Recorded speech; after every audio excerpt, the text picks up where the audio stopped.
I am Daniel Bautista from BS AMT2B. For this video, I'm discussing airworthiness certificates.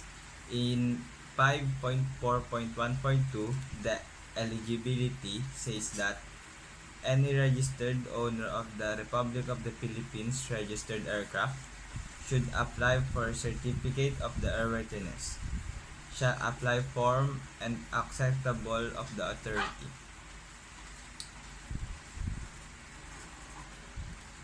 In 5.4.1.3, the classification of the certificate of the airworthiness.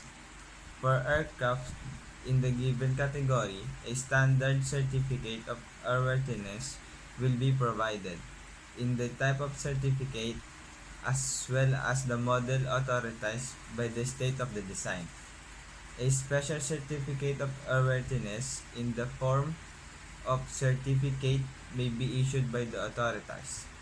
A restricted certificate or a special flight authorization is required for some aircraft. In 5.4.1.4, amendment of the certificate of the airworthiness. In the certificate may amend upon the application of the operator. In 5.4.1.5, the transfer or surrender of the certificate of the airworthiness. An owner may transfer a certificate of the airworthiness to the list upon the list of the aircraft within or the outside the Republic of the Philippines. An owner may surrender that certificate to the issuing authority upon the sale of the aircraft within the Philippines, or to that buyer upon lease outside of the country. In 5.4.1.6, the effective date of the certificate of the airworthiness. Certificate of the airworthiness issued for the restricted or limited category aircraft are effective for 1 year as long as the aircraft is registered in the Republic of the Philippines. And the maintenance, preventive maintenance, adulteration, and performed in accordance with his CAR. A special permit as effective for a period is specified in the special permit. Hello, my name is John D. Romero from AMT2A. So, Airworthiness Directives. Similarly, aircraft owners and operators sometimes encounter problems that could pose safety hazards to pilots and passengers. To rectify these issues, the government must enact airworthiness directives or rules or regulations that ensure aircraft safety and proper punctuality. So, for example,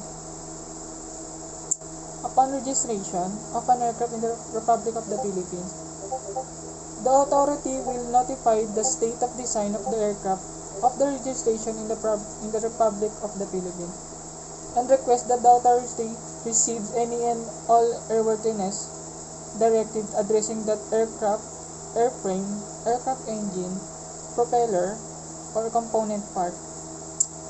Whenever the state of design consider that the condition in an aircraft, airframe, aircraft engine, propeller, appliance, or component part is unsafe as shown by the issuance of an airworthiness directive by the state.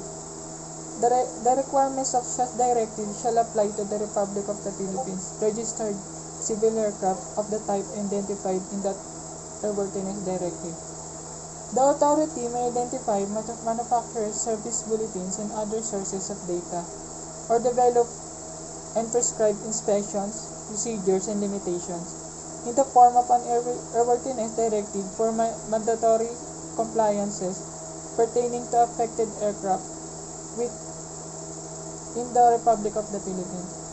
No person may operate in the Republic of the Philippines registered civil aircraft to which the measures of this subsection apply, except in accordance with the applicable services So for the part 5.4.1.10, commercial air transport, the authority will consider a certificate of airworthiness valid for commercial transport only when that aircraft is included in the AOC's specific operation provisions in accordance with CAR Part 9, issued by the authority which identifies the specific type of commercial air transport authorized. So for the part 4.1.11, this is the issue of certificate of airworthiness for restricted category aircraft. The number one is import aircraft. An applicant for a special certificate of airworthiness for an import aircraft type certificated in accordance with this part is entitled to unrestricted certificate of airworthiness if the country in which the aircraft was manufactured or previously registered certifies. Number one is the applicant presents evidence to the authority that the aircraft conforms to a type design approved under a type certificate or supplemental type certificate and to applicable airworthiness directives. The aircraft has been inspected in accordance with the performance rules for 100-hour inspection set forth in this CER and found airworthy by an authorized person. And for the last is the authority finds after inspection that the aircraft conforms to the type design and is conditioned to safe operation. That's all. Hello sir, good evening, and I'm Arnold Arellano, and I'm gonna talk about the PCAR Part 5 and 5.42.4 application. So it is stated here that an application for airworthiness approval for export for a Class 1 or Class 2 product is made on a form of in manner prescribed by the authority. So it is stated here that it is not kumbaga hindi po siya basta-basta ginagawa, like it is prescribed by the authority while it is being made.